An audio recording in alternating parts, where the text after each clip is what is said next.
हरे कृष्णा। आप सभी का दिन शुभ हो। इससे पहले की कथाएं सुनने के लिए आप सबका बहुत बहुत धन्यवाद। आज सुनिए माघ मास मतमी में आगे की कथा। इससे पहले के अध्यायों में आपने सुना था कि किस प्रकार वामन भगवान राजा बलि के यहाँ गए थे और राजा बलि ने उनसे जो कुछ कहा उसके बारे में तो आप पहले सुन ही चुके हैं। आज सुनिए कि जब श्री सुखदेव जी ने बताया कि राजा बलि के ये वचन धर्म भाव से भरे और बड़े मधुर थे, तब उन्हें सुनकर भगवान वामन ने बड़ी ही प्रसन्नता से उनका अभिनंदन किया और कहने लगे, राजन, आपने जो कुछ कहा वह आपकी कुल परंपरा के अनुरूप धर्म भाव से परिपूर्ण, यश को बढ़ाने वाला और अत्यंत मधुर है। क्यों ना हो, परलोक हितकारी धर्म के संबंध में आप भृगुपुत्र शुक्राचार्य को परम प्रमाण जो मानते हैं, साथ ही अपने कुलवृद्ध पितामह परम शांत प्रहलाद जी की आज्ञा भी तो आप वैसे ही मानते हैं। आपकी वंश परंपरा में कोई धैर्यहीन या कृपण अर्थात कंजूस पुरुष कभी हुआ ही नहीं। ऐसा भी कोई नहीं हुआ जिसने ब्राह्मण को कभी दान न दिया हो, अथवा जो एक बार किसी को कुछ देने की प्रतिज्ञा करके बाद में मुकर गया हो। दान के अवसर पर याचकों की याचना सुनकर और युद्ध के अवसर पर शत्रु के ललकारने पर उनकी ओर से मुंह मोड़ लेने वाला कायर आपके वंश में कभी कोई नहीं हुआ। क्यों ना हो, आपकी कुल परंपरा में प्रहलाद अपने निर्मल यश से वैसे ही शोभायमान होते हैं जैसे आकाश में चंद्रमा। आपके कुल में ही हिरण्याक्ष जैसे वीर का जन्म हुआ था। वह वीर जब हाथ में गदा लेकर अकेला ही दिग्विजय के लिए निकला, तब सारी पृथ्वी में घूमने पर भी उसे अपनी जोड़ का कोई वीर नहीं मिला। जब विष्णु भगवान जल में से पृथ्वी का उद्धार कर रहे थे, तब वह उनके सामने आया और बड़ी कठिनाई से उन्होंने उस पर विजय प्राप्त की। परंतु उसके बाद भी उन्हें बार बार हिरण्याक्ष की शक्ति और बल का ध्यान हो आया करता था और उसे जीत लेने पर भी वे अपने को विजयी नहीं समझते थे। जब हिरण्याक्ष के भाई हिरण्यकश्यपु को उसके वध का वृतांत मालूम हुआ, तब वह अपने भाई का वध करने वाले को मार डालने के लिए क्रोध करके भगवान के निवास स्थान बैकुंठ धाम में पहुंचा। विष्णु भगवान माया रचने वालों में सबसे बड़े हैं और समय को भी खूब पहचानते हैं। जब उन्होंने देखा कि हिरण्यकश्यपु तो हाथ में शूल लेकर काल की तरह मेरे ही ऊपर धावा कर रहा है, तब उन्होंने विचार किया कि जैसे संसार के प्राणियों के पीछे मृत्यु लगी रहती है, वैसे ही मैं जहां जहां जाऊंगा वहीं वहीं ये भी मेरा पीछा करेगा। इसलिए क्यों ना मैं इसके हृदय में ही प्रवेश कर जाऊं, जिससे ये मुझे देख न सके, क्योंकि ये तो बहिर्मुख है, बाहर की ही वस्तुएं देखता है। ये असुर शिरोमणि, जिस समय हिरण्यकश्यपु उन पर झपट रहा था, उसी समय ऐसा निश्चय करके विष्णु भगवान ने अपने शरीर को सूक्ष्म बना लिया और उसके प्राणों के द्वारा नासिका में से होकर हृदय में जा बैठे। हिरण्यकश्यपु ने उनके लोक को भली भांति छान डाला, परंतु उनका कहीं पता ही नहीं चला। जिस पर क्रोधित होकर वह सिंहनाद करने लगा। उस वीर ने पृथ्वी, स्वर्ग, दिशा, आकाश, पाताल और समुद्र सब कहीं भगवान विष्णु को ढूंढा, परंतु वे उसे कहीं भी दिखाई नहीं दिए। उनको कहीं पर भी ना देखकर वह कहने लगा, मैंने तो सारा जगत छान डाला परंतु वो तो मिला ही नहीं। अवश्य ही वह भ्रातृघाती उस लोक में चला गया जहां जाकर फिर कभी लौटना नहीं होता। बस अब उससे बैर भाव रखने की आवश्यकता नहीं, क्योंकि बैर तो देह के साथ ही समाप्त हो जाता है। क्रोध का कारण अज्ञान है और अहंकार से उसकी वृद्धि होती है। राजन, आपके पिता प्रहलाद नंदन विरोचन बड़े ही ब्राह्मण भक्त थे। यहाँ तक कि उनके शत्रु देवताओं ने ब्राह्मणों का वेश बनाकर उनसे उनकी आयु का दान मांगा और उन्होंने ब्राह्मणों के छल को जानते हुए भी अपनी आयु दे डाली। यहाँ पर आप सभी ध्यान पूर्वक सुनिएगा कि कैसे भगवान वामन राजा बलि को समझा रहे हैं, ताकि वो भी प्रतिज्ञा करके जो कुछ भी वो मांगे वो उसे बेझिझक दान में दे दे। अब वामन भगवान कहते हैं कि राजन, आप भी उसी धर्म का आचरण करते हैं जिसका शुक्राचार्य आदि गृहस्थ ब्राह्मण, आपके पूर्वज प्रहलाद और दूसरे यशस्वी वीरों ने पालन किया है। राजन, आप तो मुंह मांगी वस्तु देने वालों में श्रेष्ठ हैं। इसी से मैं आपसे थोड़ी सी पृथ्वी, केवल अपने पैरों से 3 पग मांगता हूँ। माना कि आप सारे जगत के स्वामी और बड़े उदार हैं, फिर भी मैं आपसे इससे अधिक नहीं चाहता। विद्वान पुरुष को केवल अपनी आवश्यकता के अनुसार ही दान स्वीकार करना चाहिए, इससे वह प्रतिग्रहजन्य पाप से बच जाता है। सुनकर राजा बलि ने कहा, हे ब्राह्मण कुमार, आपकी बातें तो वृद्धों जैसी हैं, परंतु आपकी बुद्धि अभी भी बच्चों की जैसी है। अभी तो तुम हो भी बालक ना, इससे अपना हानि लाभ नहीं समझ रहे हो। मैं तो तीनों लोगों का एकमात्र अधिपति हूँ और द्वीप का द्वीप तुम्हें दे सकता हूँ। जो मुझे अपनी वाणी से प्रसन्न कर ले और मुझसे केवल 3 डग भूमि मांगे, वो भी क्या बुद्धिमान कहा जा सकता है? ब्रह्मचारी जी, जो एक बार कुछ मांगने के लिए मेरे पास आ गया, उसे फिर कभी किसी से कुछ भी मांगने की आवश्यकता नहीं पड़नी चाहिए।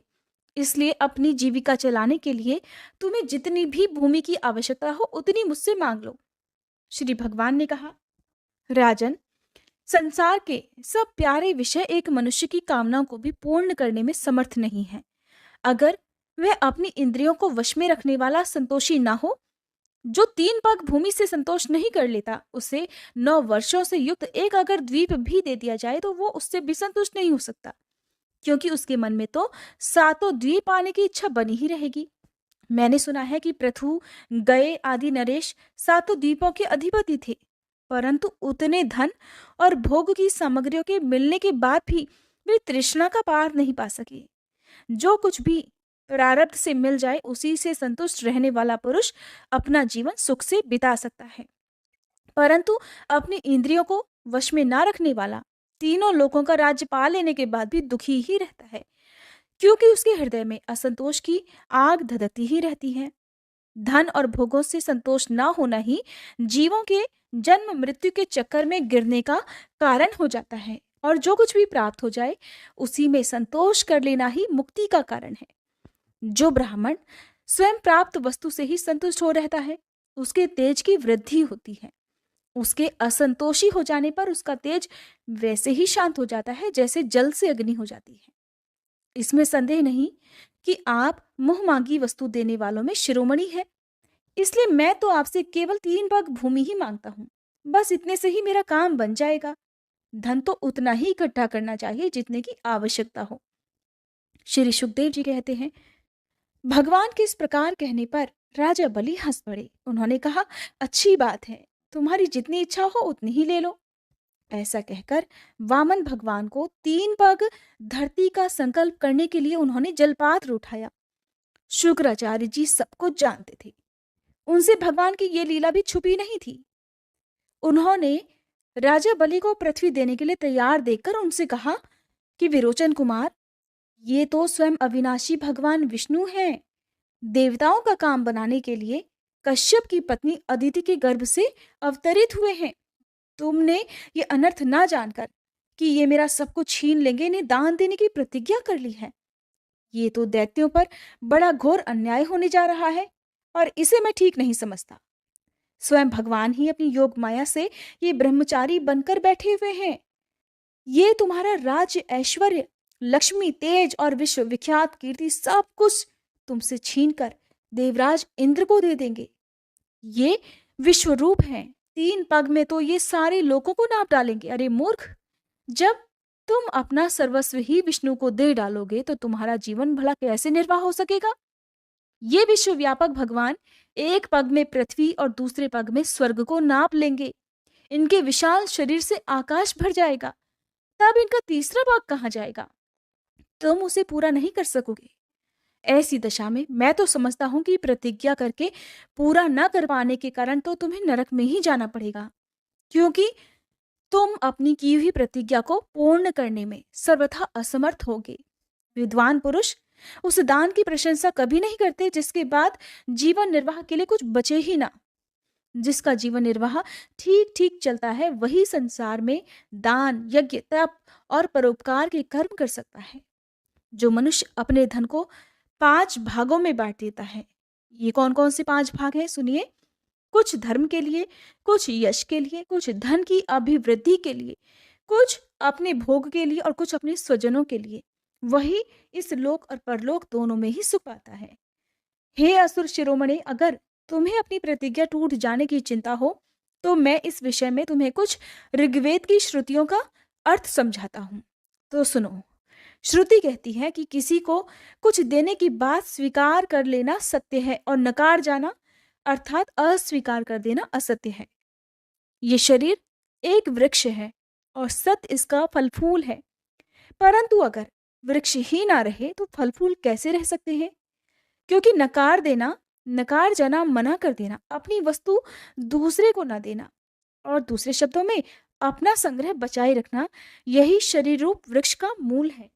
जैसे जड़ न रहने पर वृक्ष सूख कर थोड़े ही दिनों में गिर जाता है, उसी प्रकार अगर धन देने से अस्वीकार न किया जाए तो यह जीवन सूख जाता है।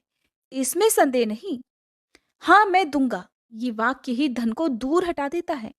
इसलिए इसका उच्चारण ही अपूर्ण अर्थात धन से खाली कर देने वाला होता है। और यही कारण है कि जो पुरुष हाँ मैं दूंगा ऐसा कहता है, वह धन से खाली हो जाता है। जो याचक को सब कुछ देना स्वीकार कर लेता है, वो अपने लिए भोग की फिर कोई सामग्री नहीं रख सकता। और इसके विपरीत मैं नहीं दूंगा, ये जो नकारात्मक असत्य है, वो अपने धन को सुरक्षित रखने और पूर्ण करने वाला है। परंतु ऐसा भी सब समय नहीं करना चाहिए। अर्थात मैं नहीं दूंगा इस शब्द का प्रयोग भी सोच समझकर करना चाहिए। जो सबसे सभी वस्तुओं के लिए नहीं करता रहता है, उसकी अपकीर्ति हो जाती है। वो तो जीवित रहने पर भी मरे हुए के समान ही है।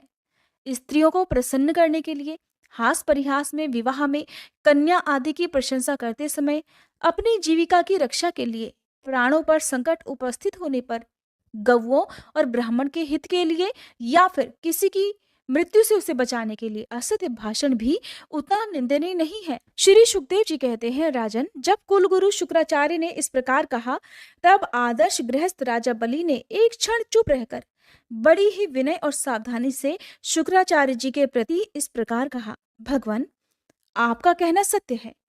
गृहस्थ आश्रम में रहने वालों के लिए वही धर्म है जिससे अर्थ, काम, यश और आजीविका में किसी प्रकार की कभी भी कोई बाधा ना पड़े। परंतु गुरुदेव, मैं प्रहलाद जी का पौत्र हूं और एक बार देने की प्रतिज्ञा कर चुका हूं। अतः अब मैं धन के लोभ से ठग की तरह इस ब्राह्मण से कैसे कह दूं कि मैं तुम्हें नहीं दूंगा। इस पृथ्वी ने कहा है कि असत्य से बढ़कर कोई अधर्म नहीं है। मैं सब कुछ सहने में समर्थ हूं, परंतु झूठे मनुष्य का भार मुझसे नहीं सहा जाता।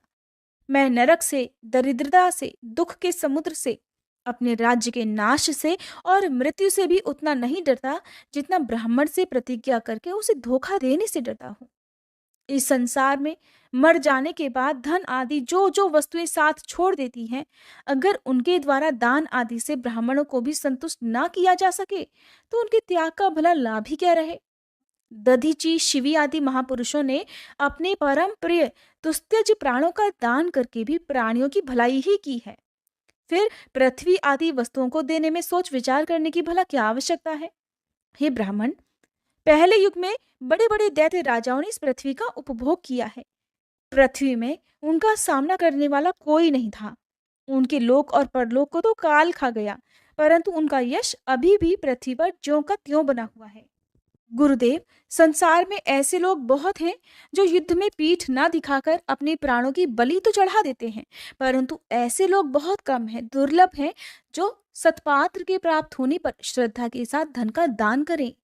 गुरुदेव, अगर उदार और करुणाशील पुरुष अपात्र याचक की कामना पूरी करके दुर्गति भी भोगता है तो वह दुर्गति भी उसके लिए शोभा की ही बात होती है। फिर आप जैसे ब्राह्मणवेता पुरुष को दान करने से दुख प्राप्त हो तो उसके लिए तो कहना ही क्या है। इसलिए मैं इस ब्रह्मचारी की इच्छा अवश्य ही पूर्ण करूंगा। महर्षि, वेद विधि के जानने वाले आप लोग बड़े आदर से यज्ञ यज्ञादि के द्वारा जिनकी आराधना करते हैं, वे वरदानी विष्णु ही अगर इस रूप में हो या फिर कोई दूसरा ही क्यों ना हो, मैं उनकी इच्छा के अनुसार उन्हें पृथ्वी का दान अवश्य करूंगा। अगर मेरे अपराध न करने पर भी ये मुझे अधर्म से बांध लेंगे, तब भी मैं इनका अनिष्ट नहीं चाहूंगा, क्योंकि मेरे शत्रु होने पर भी इन्होंने भयभीत होकर ब्राह्मण का शरीर धारण किया है। और अगर ये पवित्र कीर्ति भगवान विष्णु ही हैं, तो अपना यश नहीं खोना चाहेंगे, अर्थात अपनी मांगी हुई वस्तु लेकर ही रहेंगे। मुझे युद्ध में मारकर भी ये पृथ्वी छीन सकते हैं, और अगर कदाचित ये कोई दूसरे ही हैं, तो मेरे बाणों की चोट से सदा के लिए रणभूमि में सो जाएंगे। श्री सुखदेव जी कहते हैं, जब शुक्राचार्य जी ने देखा कि मेरा यह शिष्य गुरु के प्रति अश्रद्धालु है और मेरी आज्ञा का उल्लंघन कर रहा है, मेरी बात नहीं मान रहा, तब दैव की प्रेरणा से उन्होंने राजा बलि को श्राप दे दिया। यद्यपि वे सत्य प्रतिज्ञ और उदार होने के कारण शाप के पात्र तो बिल्कुल भी नहीं थे, फिर भी शुक्राचार्य जी ने कहा, मूर्ख, तू है तो अज्ञानी, परंतु अपने आप को बहुत बड़ा पंडित मानता है। तू मेरी उपेक्षा करके गर्व कर रहा है? तूने मेरी आज्ञा का उल्लंघन किया है, इसलिए शीघ्र ही तू अपनी लक्ष्मी खो बैठेगा। राजा बलि बड़े महात्मा थे। अपने गुरुदेव के श्राप देने पर भी वे सत्य से नहीं डिगे। उन्होंने अपना संकल्प नहीं तोड़ा, बल्कि उन्होंने वामन भगवान की विधि पूर्वक पूजा की और हाथ में जल लेकर 3 पग भूमि का संकल्प कर डाला। उसी समय राजा बलि की पत्नी विंध्यावली, जो मोतियों के गहनों से सुसज्जित थी, वहां आई। उसने अपने हाथों वामन भगवान के चरण पखारने के लिए जल से भरा सोने का कलश लाकर दिया। बलि ने स्वयं बड़े आनंद से उनके सुंदर सुंदर युगल चरणों को धोया और उनके चरणों का वह विश्व पावन जल अपने सिर पर चढ़ाया। उस समय आकाश में स्थित देवता, गंधर्व, विद्याधर, सिद्ध, चारण सभी लोग राजा बलि के इस अलौकिक कार्य और सरलता की प्रशंसा करते हुए बड़े आनंद से उनके ऊपर दिव्य पुष्पों की वर्षा करने लगे। एक साथ ही हजारों दुंदुभियां बार बार बजने लगी। गंधर्व, किम पुरुष और किन्नर गान करने लगे। अहो, धन्य है इन उदास शिरोमणि बलि ने ऐसा काम कर दिखाया जो दूसरों के लिए अत्यंत कठिन है। देखो तो सही, इन्होंने जानबूझकर अपने शत्रु को तीनों लोकों का दान कर दिया। ठीक उसी समय एक बड़ी अद्भुत घटना घट गई। अनंत भगवान का वह त्रिगुणात्मक वामन रूप बढ़ने लगा। वह यहां तक बढ़ा कि पृथ्वी, आकाश, दिशाएं, स्वर्ग, पाताल, समुद्र, पशु, पक्षी, मनुष्य, देवता और ऋषि सब के सब उसी में समा गए। ऋत्विज, आचार्य और सदस्यों के साथ बलि ने समस्त ऐश्वर्यों के एकमात्र स्वामी भगवान के उस त्रिगुणात्मक शरीर में पंचभूत, इंद्रिय, उनके विषय, अंतःकरण और जीवों के साथ वह संपूर्ण त्रिगुण में जगत देखा। राजा बलि ने विश्वरूप भगवान के चरणातल में रसातल, चरणों में पृथ्वी, पिंडलियों में पर्वत, घुटनों में पक्षी और जांघों में मरुतगण को देखा। इस प्रकार भगवान के वस्त्रों में संध्या, गुह्य स्थानों में प्रजापति गण, जगन स्थल में अपने सहित समस्त असुरगण, नाभि में आकाश, कोख में सातों समुद्र और वक्ष स्थल में नक्षत्र समूह देखे। उन लोगों को भगवान के हृदय में धर्म, स्तनों में ऋत और सत्य वचन, मन में चंद्रमा, वक्ष स्थल पर हाथों में कमल लिए लक्ष्मी जी, कंठ में सामवेद और संपूर्ण शब्द समूह उन्हें दिखे। बाहुओं में इंद्र आदि समस्त देवगण, कानों में दिशाएं, मस्तक में स्वर्ग, केशों में मेघमाला, नासिका में वायु, नेत्रों में सूर्य और मुख में अग्नि दिखाई पड़े। वाणी में वेद, रसना में वरुण, भौहों में विधि और निषेध, पलकों में दिन और रात, विश्वरूप के ललाट में क्रोध और नीचे के ओंठ में लोभ के दर्शन हुए। हे परीक्षित, उनके स्पर्श में काम, वीर्य में जल, पीठ में अधर्म, पद विन्यास में यज्ञ, छाया में मृत्यु, हंसी में माया और शरीर के रोमों में सब प्रकार की औषधियां थीं। उनकी नाड़ियों में नदियां, नखों में शिलाएं और बुद्धि में ब्रह्मा, देवता और ऋषिगण दिख पड़े। इस प्रकार वीरवर बलि ने भगवान की इंद्रियों और शरीर में सभी चराचर प्राणियों का दर्शन किया। हे परीक्षित, सर्वात्मा भगवान में यह संपूर्ण जगत देखकर सब के सब दैत्य अत्यंत भयभीत हो गए। उसी समय भगवान के पास असह्य तेज वाला सुदर्शन चक्र, गरजते हुए मेघ के समान भयंकर टंकार करने वाला शांग धनुष, बादल की तरह गंभीर शब्द करने वाला 5 जन्य शंख, विष्णु भगवान की अत्यंत वेगवती कौमोद की गदा, 100 चंद्राकार चिन्हों वाली ढाल और विद्याधर नाम की तलवार, अक्षय बाणों से भरे 2 तरकस और लोकपालों के सहित भगवान के सुनंद आदि पार्षदगण सेवा करने के लिए उपस्थित हो गए। उस समय भगवान की तो बड़ी शोभा हुई। मस्तक पर मुकुट, बाहुओं में बाजूबंद, कानों में मकराकृति कुंडल, वक्ष स्थल पर श्रीवत्स चिन्ह, गले में कौस्तुभ मणि, कमर में मेखला और कंधे पर पीताम्बर शोभायमान हो रहा था। वे 5 प्रकार के पुष्पों की बनी हुई वनमाला धारण किए हुए थे, जिस पर मधुलोभी भौरे गुंजार कर रहे थे, जिन्होंने अपने एक पग से बलि की सारी पृथ्वी नाप डाली। शरीर से आकाश और भुजाओं से सभी दिशाएं घेर ली। दूसरे पग से उन्होंने स्वर्ग को भी नाप लिया। अब तीसरा पैर रखने के लिए बलि की तनिक सी भी कोई वस्तु नहीं बची। भगवान का वह दूसरा पग ही ऊपर की ओर जाता हुआ महरलोक, जनलोक और तपलोक से भी ऊपर सत्यलोक में पहुंच गया। श्री सुखदेव जी कहते हैं, हे परीक्षित, भगवान का चरण कमल सत्यलोक में पहुंच गया। उसके नखचंद्र की छटा से सत्यलोक की आभा भी फीकी पड़ गई। यहाँ तक कि स्वयं ब्रह्मा जी भी उसके प्रकाश में डूब से गए। उन्होंने मरीचि आदि ऋषियों, सनंदन आदि नैष्ठिक ब्रह्मचारियों और बड़े बड़े योगियों के साथ भगवान के चरण कमल की अगवानी की।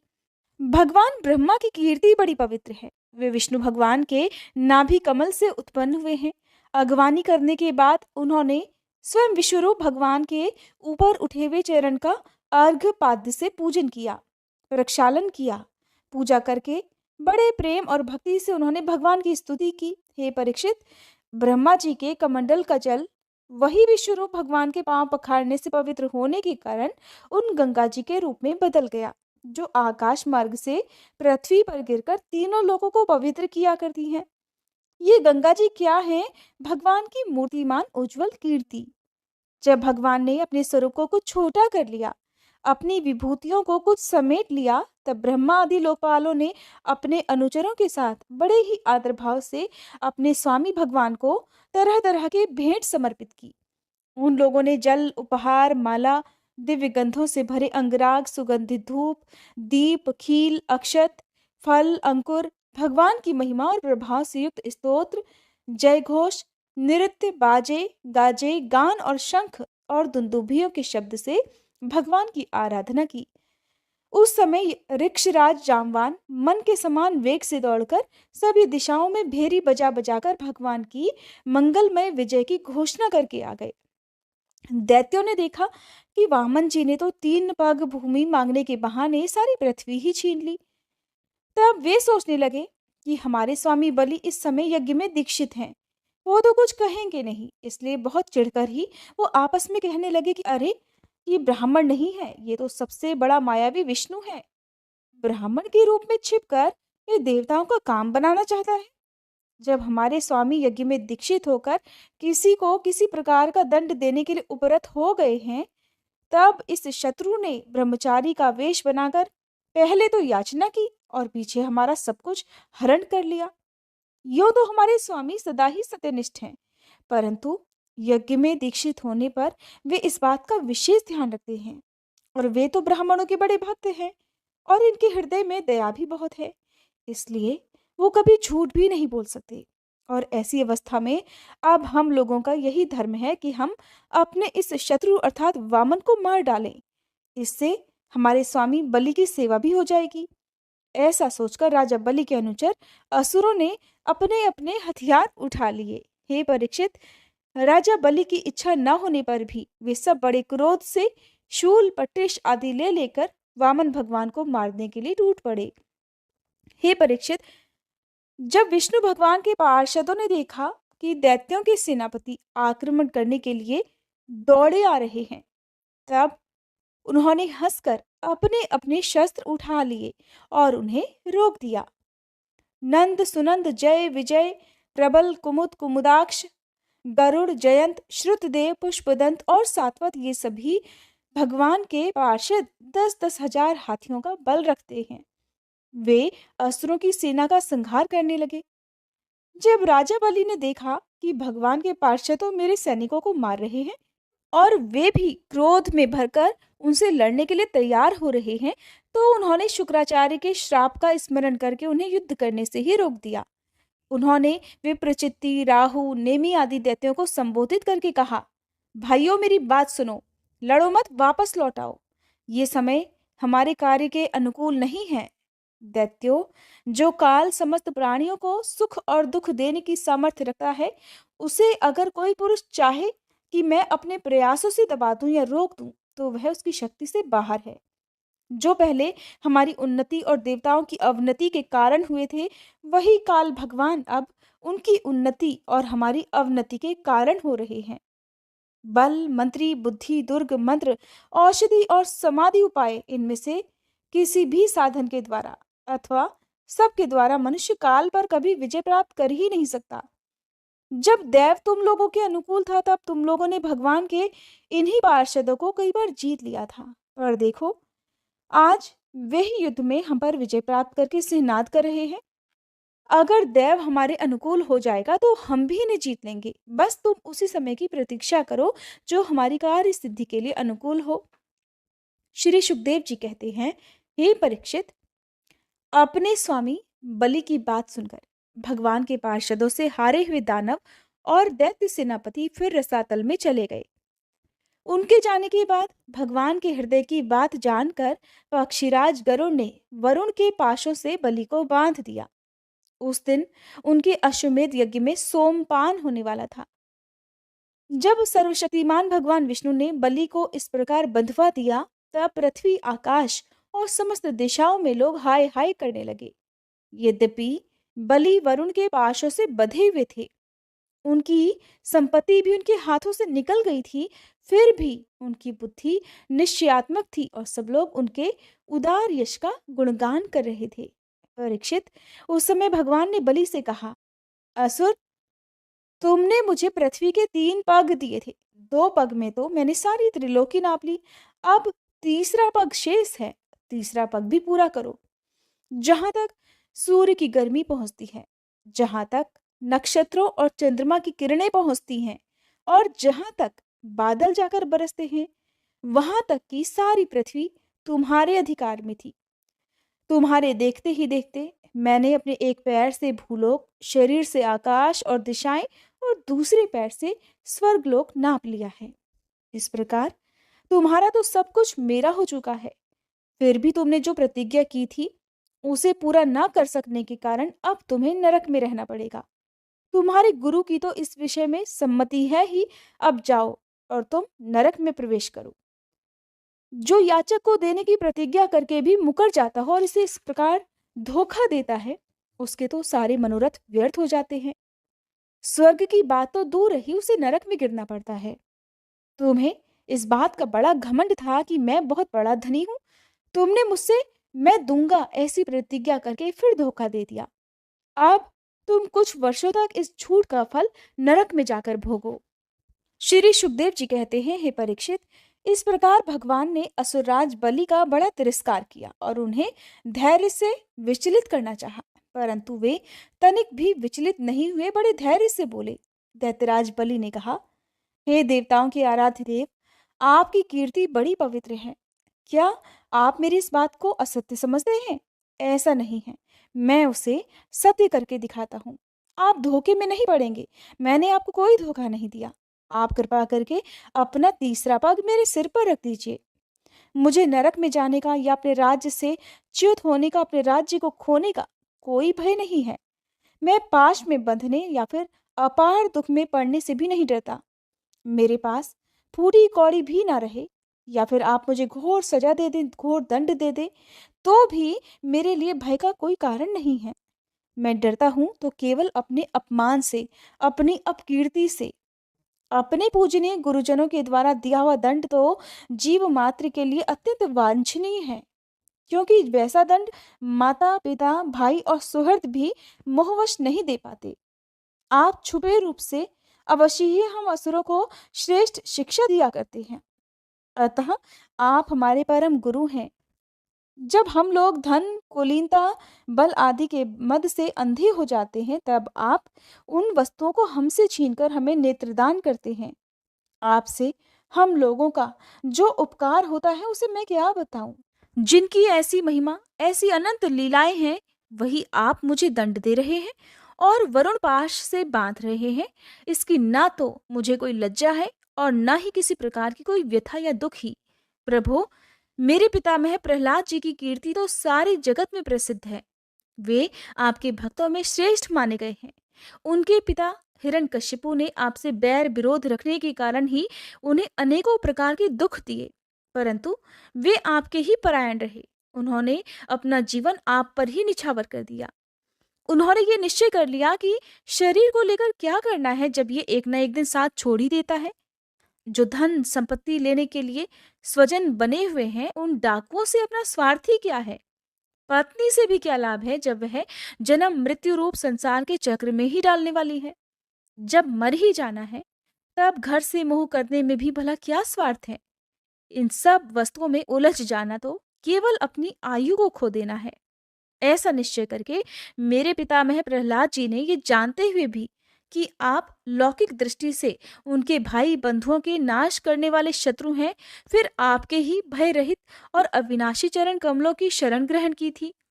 क्यों ना हो, वे संसार से परम विरक्त, अगाध बोध संपन्न, उदार हृदय और संत शिरोमणि जो हैं, आप उस दृष्टि से मेरे भी शत्रु हैं। फिर भी विधाता ने मुझे बलात् ऐश्वर्य लक्ष्मी से अलग करके आपके पास पहुंचा ही दिया है। अच्छा ही हुआ, क्योंकि ऐश्वर्य लक्ष्मी के कारण जीव की बुद्धि जड़ हो जाती है और वो ये समझ ही नहीं पाता कि मेरा ये जीवन मृत्यु के पंजे में पड़ा हुआ और अनित्य है। श्री सुखदेव जी कहते हैं, हे परीक्षित, राजा बलि इस प्रकार कह ही रहे थे कि उदय होते हुए चंद्रमा के समान भगवान के प्रेम पात्र प्रहलाद जी भी वहीं आ पहुंचे। राजा बलि ने देखा कि मेरे पितामह बड़े श्री संपन्न हैं, कमल के समान कोमल नेत्र हैं, लंबी लंबी भुजाएं हैं, सुंदर ऊंचे और श्यामल शरीर पर पीतांबर धारण किए हुए हैं, और बलि इस समय वरुण पाश में बंधे हुए थे। इसलिए प्रहलाद जी के आने पर जैसे पहले वे उनकी पूजा किया करते थे उस प्रकार नहीं कर सके। उनके नेत्र आंसुओं से चंचल हो उठे, लज्जा के मारे मुंह नीचा हो गया।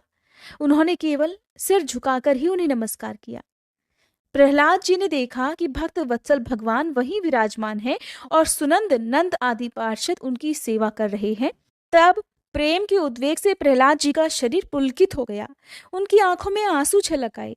वे आनंद पूर्ण हृदय से सिर झुकाए अपने स्वामी के पास गए और पृथ्वी पर सिर रखकर उन्हें साष्टांग प्रणाम किया। प्रहलाद जी ने कहा, प्रभो, आपने ही बलि को ये ऐश्वर्यपूर्ण इंद्रपद दिया था, अब आज आपने ही उसे छीन लिया। आपका देना जैसा सुंदर है वैसा ही सुंदर लेना भी है। मैं समझता हूँ कि आपने इस पर बड़ी भारी कृपा की है, जो आत्मा को मोहित करने वाली राज्य लक्ष्मी से इसे अलग कर दिया। प्रभु, लक्ष्मी के मत से तो विद्वान पुरुष भी मोहित हो जाते हैं, उसके रहते भला अपने वास्तविक स्वरूप को ठीक ठीक कौन जान सकता है। इसलिए उस लक्ष्मी को छीनकर महान उपकार करने वाले समस्त जगत के महान ईश्वर, सबके परम साक्षी श्री नारायण देव को मैं नमस्कार करता हूँ। श्री सुखदेव जी कहते हैं, परीक्षित, प्रहलाद जी तो अंजलि बांधकर खड़े थे। उनके ही सामने भगवान ब्रह्मा जी ने भी वामन भगवान से कुछ कहना चाहा, परंतु इतने में ही राजा बलि की परम साध्वी पत्नी विंध्यावली ने अपने पति को बंधा हुआ देखकर भयभीत होकर भगवान के चरणों में प्रणाम किया और हाथ जोड़कर मुंह नीचा करके वह भगवान से बोली। विंध्यावली ने कहा, प्रभु, आपने अपनी क्रीड़ा के लिए ही इस संपूर्ण जगत की रचना की है। जो लोग कुबुद्धि हैं वे ही अपने को इसका स्वामी मानते हैं। जब आप ही इसके कर्ता भर्ता और संहार करता है, तब आपकी माया से मोहित होकर अपने को झूठ मूठ कर्ता मानने वाले निर्लज्ज आपको भला क्या समर्पित करेंगे। ब्रह्मा जी ने कहा, समस्त प्राणियों के जीवन दाता, उनके स्वामी और जगत स्वरूप देवाधिदेव प्रभु, अब आप इस बलि को छोड़ दीजिए। आपने इसका सब कुछ ले लिया है, अतः अब ये दंड का पात्र नहीं है। इसने अपनी सारी भूमि और पुण्य कर्मों से उपार्जित स्वर्ग आदि लोक, अपना सब कुछ तथा आत्मा तक आपको समर्पित कर दिया है, और ऐसा करते समय इसकी बुद्धि स्थिर रही है। ये धैर्य से बिल्कुल भी च्युत नहीं हुआ है। इसने एक क्षण को भी अपना धैर्य नहीं खोया है। प्रभु, जो मनुष्य सच्चे हृदय से कंजूसी छोड़कर आपके चरणों में जल का अर्घ देता है और केवल दूर्वा दल से भी आपकी सच्ची पूजा करता है, उसे भी उत्तम गति की प्राप्ति होती है। फिर बलि ने तो बड़ी ही प्रसन्नता से धैर्य और स्थिरता पूर्वक आपको त्रिलोकी का दान कर दिया, तब ये दुख का भागी कैसे हो सकता है प्रभु। श्री भगवान ने कहा, ब्रह्मा जी, मैं जिस पर कृपा करता हूँ उसका धन छीन लिया करता हूँ, क्योंकि जब मनुष्य धन के मद से मतवाला हो जाता है तब मेरा और लोगों का तिरस्कार करने लगता है, और ये जीव अपने कर्मों के कारण विवश होकर अनेक योनियों में भटकता रहता है। जब कभी मेरी बड़ी कृपा से मनुष्य का शरीर प्राप्त करता है, मनुष्य योनि में जन्म लेकर अगर कुलीनता, कर्म, अवस्था, रूप, विद्या, ऐश्वर्य और धन आदि के कारण घमंड ना हो जाए तो समझ लेना चाहिए कि मेरी बड़ी ही कृपा है। कुलीनता आदि बहुत से ऐसे कारण हैं जो अभिमान और जड़ता आदि उत्पन्न करके मनुष्य को कल्याण के समस्त साधनों से वंचित कर देते हैं, परंतु जो मेरी शरण में होते हैं वे इन सब से कभी मोहित नहीं होते। ये बलि दानव और दैत्य दोनों ही वंशों में अग्रगण्य और उनकी कीर्ति बढ़ाने वाला है। इसने उस माया पर विजय प्राप्त कर ली है जिसे जीतना अत्यंत कठिन है। तुम देख ही रहे हो, इतना दुख भोगने पर भी ये मोहित नहीं हुआ। इसका धन छीन लिया गया, राजपद से इसे अलग कर दिया गया, तरह तरह के आक्षेप किए, शत्रुओं ने इसे बांध लिया, भाई बंधु छोड़कर चले गए, इतनी यातनाएं भोगनी पड़ी। यहाँ तक कि गुरुदेव ने भी इसको डांटा, फटकारा और श्राप तक दे दिया, परंतु इस दृढ़ व्रति ने अपनी प्रतिज्ञा नहीं छोड़ी। मैंने इससे छल भरी बातें की, मन में छल रखकर धर्म का उपदेश किया, परंतु इस सत्यवादी ने फिर भी अपना धर्म नहीं छोड़ा। इसलिए मैंने इसे वो स्थान दिया है जो बड़े बड़े देवताओं को भी बड़ी कठिनाई से प्राप्त होता है। सावर्णी मनवंतर में ये मेरा परम भक्त इंद्र होगा। तब तक यह विश्वकर्मा के बनाए हुए सुतल लोक में ही रहे। वहां रहने वाले लोग मेरी कृपा दृष्टि का अनुभव करते हैं, इसलिए उन्हें शारीरिक या मानसिक रोग, थकावट, तंद्रा, बाहरी या भीतरी शत्रुओं से पराजय और किसी प्रकार के विघ्नों का सामना नहीं करना पड़ता। फिर राजा बलि को संबोधित करके भगवान ने कहा, महाराज इंद्रसेन, तुम्हारा कल्याण हो। अब तुम अपने भाई बंधुओं के साथ उस सुतल लोक में जाओ जिसे स्वर्ग के देवता भी चाहते हैं। बड़े बड़े लोकपाल भी अब तुम्हें पराजित नहीं कर सकेंगे। फिर दूसरों की तो भला बात ही क्या है। जो दैत्य तुम्हारी आज्ञा का उल्लंघन करेंगे, मेरा चक्र उनके टुकड़े टुकड़े कर देगा। मैं तुम्हारी, तुम्हारे अनुचरों की और भोग सामग्री की भी सब प्रकार के विघ्नों से रक्षा करूंगा। वीर बलि, तुम मुझे वहां सदा सर्वदा अपने पास ही देखोगे। दानव और दैत्यों के संसर्ग से तुम्हारा जो कुछ भी आसुर भाव होगा, वह मेरे प्रभाव से तुरंत ही दब जाएगा और नष्ट हो जाएगा। श्री सुखदेव जी कहते हैं, जब सनातन पुरुष भगवान ने इस प्रकार कहा तो साधुओं के आदरणीय महानुभाव दैत्यराज के नेत्रों में आंसू छलक आए। प्रेम के उद्वेग से उनका गला भर आया और वे हाथ जोड़कर गदगद वाणी से भगवान से कहने लगे, प्रभु, मैंने तो आपको पूरा प्रणाम भी नहीं किया, केवल प्रणाम करने मात्र की चेष्टा भर की थी। इसी से मुझे वह फल मिला जो आपके चरणों के शरणागत भक्तों को प्राप्त होता है। बड़े बड़े लोकपाल और देवताओं पर आपने जो कृपा कभी नहीं की, वो मुझ जैसे नीच असुर को सहज ही प्राप्त हो गई। श्री सुखदेव जी कहते हैं, हे परीक्षित, ऐसा कहते ही बलि वरुण के पाशों से मुक्त हो गए। तब उन्होंने भगवान ब्रह्मा जी और शंकर जी को प्रणाम किया। इसके बाद बड़ी प्रसन्नता से असुरों के साथ सूतल लोक की यात्रा की। इस प्रकार भगवान ने बलि से स्वर्ग का राज्य लेकर इंद्र को दे दिया। अदिति की कामना पूरी की और स्वयं उपेंद्र बनकर वे सारे जगत पर शासन करने लगे। जब प्रहलाद ने देखा कि मेरे वंशधर पौत्र राजा बलि बंधन से छूट गए हैं, मुक्त हो गए हैं और उन्हें भगवान का कृपा प्रसाद प्राप्त हो गया, तब वे भक्ति भाव से भर गए। फिर उन्होंने उस समय भगवान की स्तुति इस प्रकार की। प्रहलाद जी ने कहा, प्रभु, यह कृपा प्रसाद तो कभी ब्रह्मा जी, लक्ष्मी जी और शंकर जी को भी प्राप्त नहीं हुआ, तब दूसरों की तो बात ही क्या है। अहो, विश्व वंद्य ब्रह्मा आदि भी जिनके चरणों की वंदना करते रहते हैं, वही आप हम असुरों के दुर्गपाल किलेदार हो गए। शरणागत वत्सल हे प्रभु, ब्रह्मादि लोकपाल आपके चरण कमलों का मकरंद रस सेवन करने के कारण सृष्टि रचना की शक्ति आदि अनेक विभूतियां प्राप्त करते हैं। हम लोग तो जन्म से ही खल और कुमार्गगामी हैं। हम पर आपकी ऐसी अनुग्रह पूर्ण दृष्टि भला कैसे हो गई, जो आप हमारे द्वारपाल ही बन गए। आपने अपनी योगमाया से खेल ही खेल में त्रिभुवन की रचना कर दी। आप सर्वज्ञ, सर्वात्मा और समदर्शी हैं। हे प्रभु, आपको मेरा बारंबार प्रणाम है। तब श्री भगवान ने कहा, बेटा प्रहलाद, तुम्हारा कल्याण हो। अब तुम भी सुतल लोक में जाओ। वहां अपने पौत्र बलि के साथ आनंद पूर्वक रहो और जाति बंधुओं को सुखी करो। वहां तुम मुझे नित्य ही गदा हाथ में लिए खड़ा देखोगे। मेरे दर्शन के परमानंद में मगन रहने के कारण तुम्हारे सारे कर्म बंधन नष्ट हो जाएंगे। श्री सुखदेव जी कहते हैं, हे परीक्षित, समस्त दैत्य सेना के स्वामी विशुद्ध बुद्धि प्रहलाद जी ने जो आज्ञा कहकर हाथ जोड़कर भगवान का आदेश मस्तक पर चढ़ाया, फिर उन्होंने बलि के साथ आदि पुरुष भगवान की परिक्रमा की, उन्हें प्रणाम किया और उनसे अनुमति लेकर सुतल लोक की यात्रा की। परीक्षित, उस समय भगवान श्री हरि ने ब्रह्मवादी ऋत्विजों की सभा में अपने ही पास बैठे हुए शुक्राचार्य जी से कहा कि ब्राह्मण, आपका शिष्य यज्ञ कर रहा था, उसमें जो त्रुटि रह गई है उसे आप पूर्ण कर दीजिए। क्योंकि कर्म करने में जो कुछ भूल चूक हो जाती है वह ब्राह्मणों की कृपा दृष्टि से सुधर जाती है। शुक्राचार्य जी ने कहा, भगवान, जिसने अपना समस्त कर्म समर्पित करके सभी प्रकार से यज्ञेश्वर यज्ञ पुरुष आपकी पूजा की है, उसके कर्म में कोई त्रुटि, कोई विषमता भला कैसे रह सकती है? क्योंकि मंत्रों की, अनुष्ठान पद्धति की, देश काल पात्र और वस्तु की सारी भूलें आपके नाम संकीर्तन मात्र से ही सुधर जाती हैं। आपका नाम तो सारी त्रुटियों को एक क्षण में ही पूर्ण कर देता है। फिर भी हे अनंत, जब आप स्वयं कह ही रहे हैं तब मैं आपकी आज्ञा का अवश्य ही पालन करूंगा। मनुष्य के लिए सबसे बड़ा कल्याण का साधन यही है कि वो आपकी आज्ञा का पालन करे। श्री सुखदेव जी कहते हैं, भगवान शुक्राचार्य ने भगवान श्री हरि की ये आज्ञा स्वीकार करके दूसरे ब्रह्म ऋषियों के साथ बलि के यज्ञ में जो भी कमी रह गई थी उसे पूर्ण कर दिया।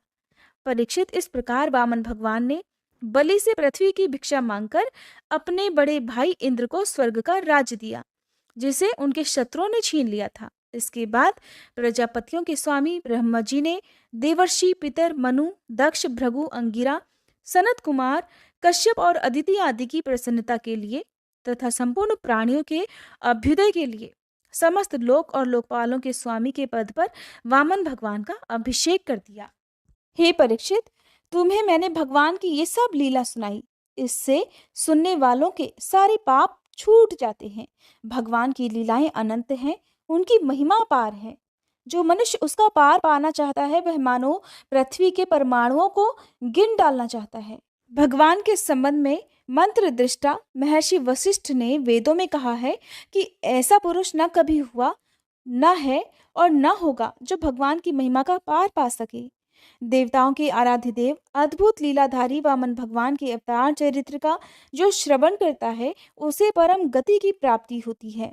देव यज्ञ, पितृयज्ञ और मनुष्य यज्ञ, किसी भी कर्म का अनुष्ठान करते समय जहाँ जहाँ भगवान की इस लीला का कीर्तन होता है वह कर्म सफलता पूर्वक संपन्न हो जाता है। ये बड़े बड़े महात्माओं का अनुभव है। राजा परीक्षित ने पूछा, भगवान के कर्म बड़े अद्भुत है।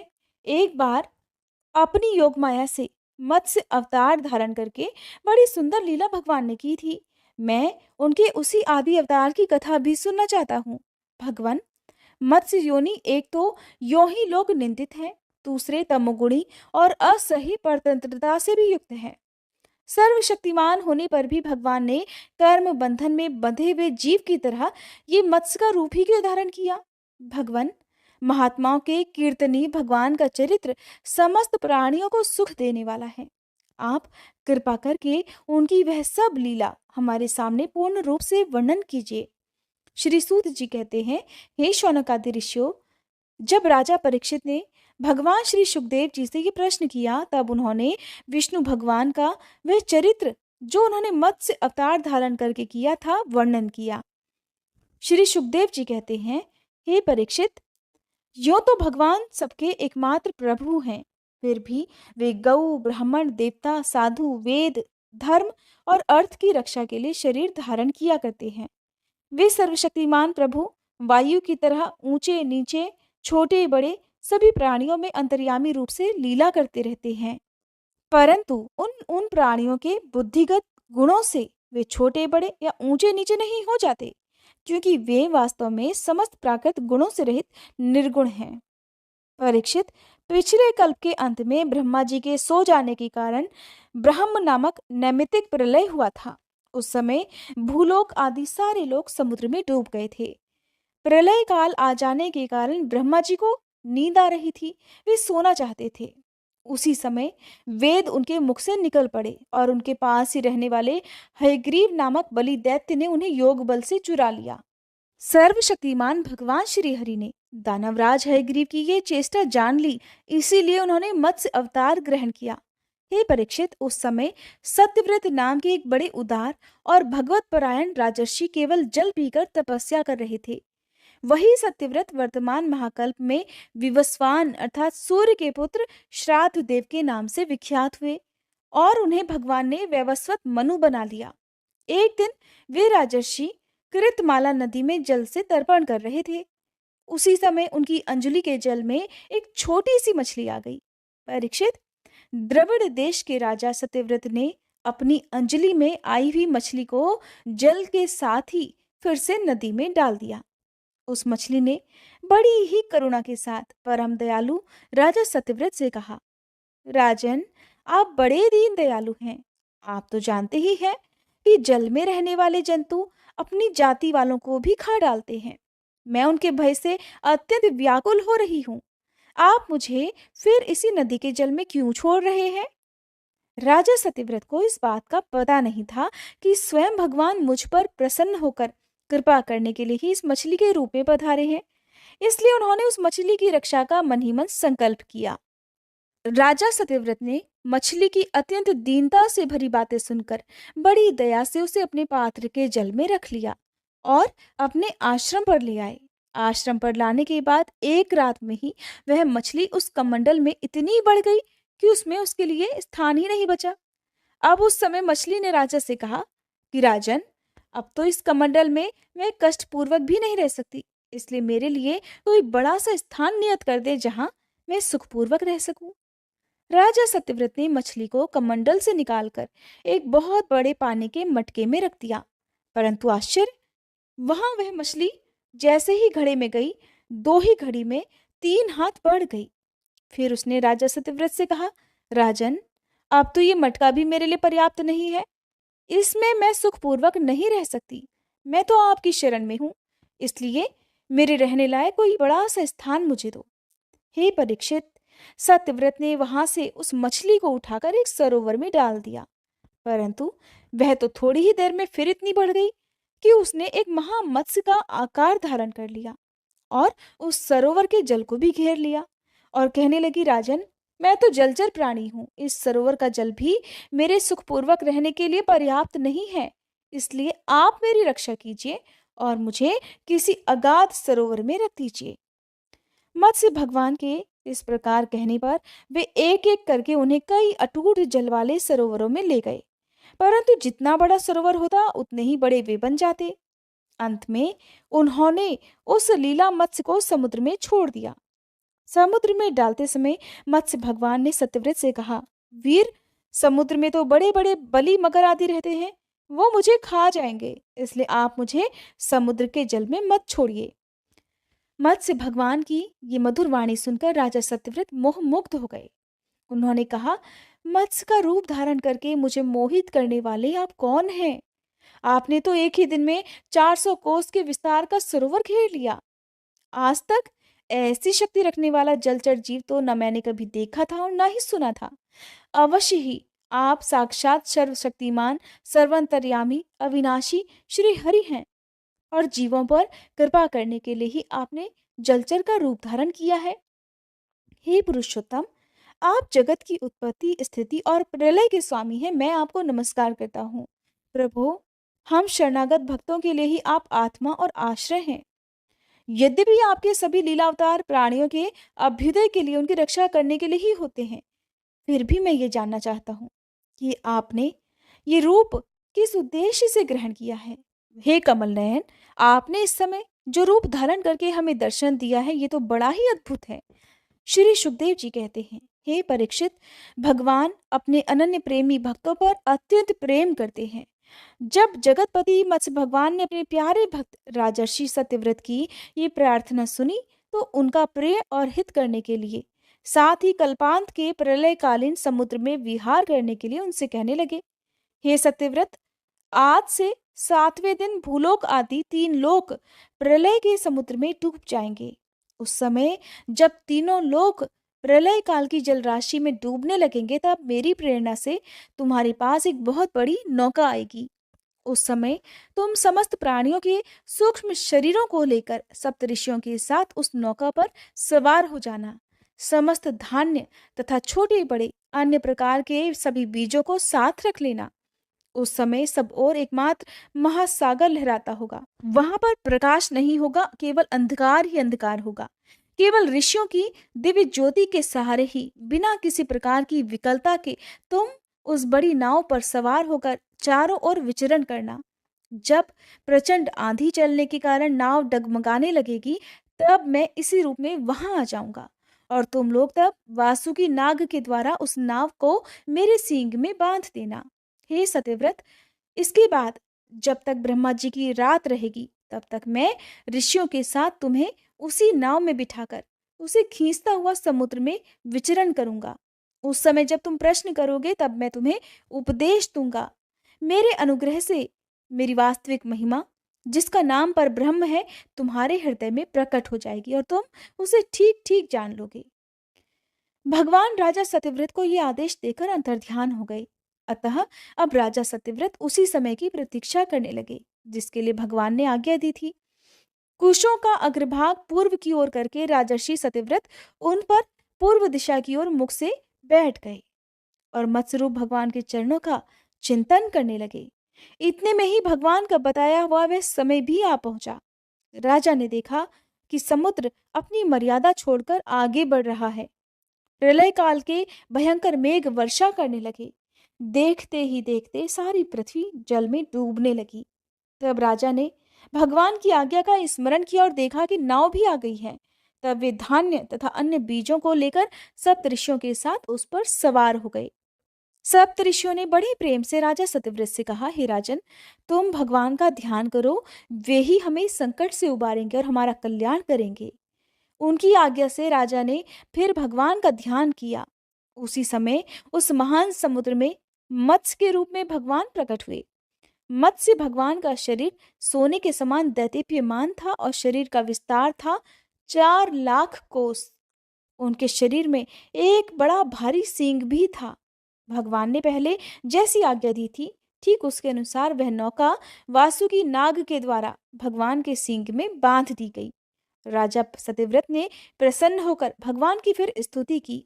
राजा ने कहा, प्रभो, संसार के जीवों का आत्मज्ञान अनादि अविद्या से ढक गया है। इस कारण वे संसार के अनेकानेक क्लेशों के भार से पीड़ित हो रहे हैं।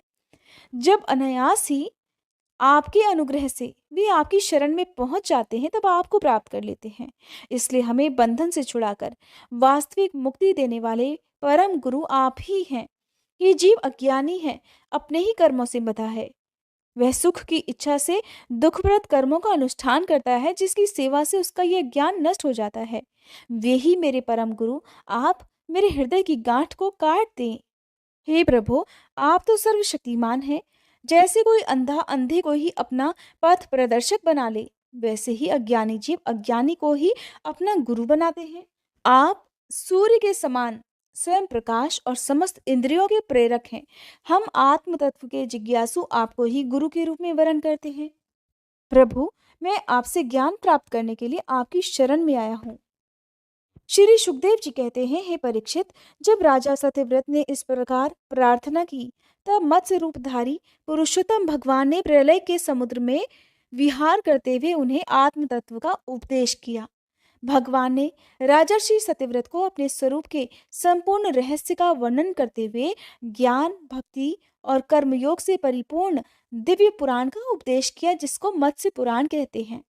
सत्यव्रत ने ऋषियों के साथ नाव में बैठे हुए ही संदेह रहित होकर भगवान के द्वारा उपदिष्ट सनातन ब्रह्म स्वरूप आत्म तत्व का श्रवण किया। इसके बाद जब पिछले प्रलय का अंत हो गया और ब्रह्मा जी की नींद टूटी, तब भगवान ने हयग्रीव असुर को मारकर उससे वेद छीन लिए और ब्रह्मा जी को दे दिए। भगवान की कृपा से राजा सत्यव्रत ज्ञान और विज्ञान से संयुक्त होकर इस कल्प में वैवस्वत मनु हुए। अपनी योगमाया से मत्स्य रूप धारण करने वाले भगवान विष्णु और राजर्षि सत्यव्रत का ये संवाद और श्रेष्ठ आख्यान सुनकर मनुष्य सभी प्रकार के पापों से मुक्त हो जाता है। जो मनुष्य भगवान के इस अवतार का प्रतिदिन कीर्तन करता है, उसके सारे संकल्प सिद्ध हो जाते हैं और उसे परम गति की प्राप्ति होती है। प्रलयकालीन समुद्र में जब ब्रह्मा जी सो गए थे, उनकी सृष्टि शक्ति लुप्त हो गई थी। उस समय उनके मुख से निकली हुई श्रुतियों को चुराकर हयग्रीव दैत्य पाताल में ले गया था। भगवान ने उसे मारकर वे श्रुतियां वापस ब्रह्मा जी को लौटा दी और सत्यव्रत तथा सप्तऋषियों को ब्रह्म तत्व का उपदेश किया। उन समस्त जगत के परम कारण लीलामत्स्य भगवान को मैं नमस्कार करता हूँ। हरे कृष्णा। आज के अध्याय में बस इतना ही। इसके आगे का वृतांत जानने के लिए आप कृपया अगले अध्याय का इंतजार जरूर कीजिएगा।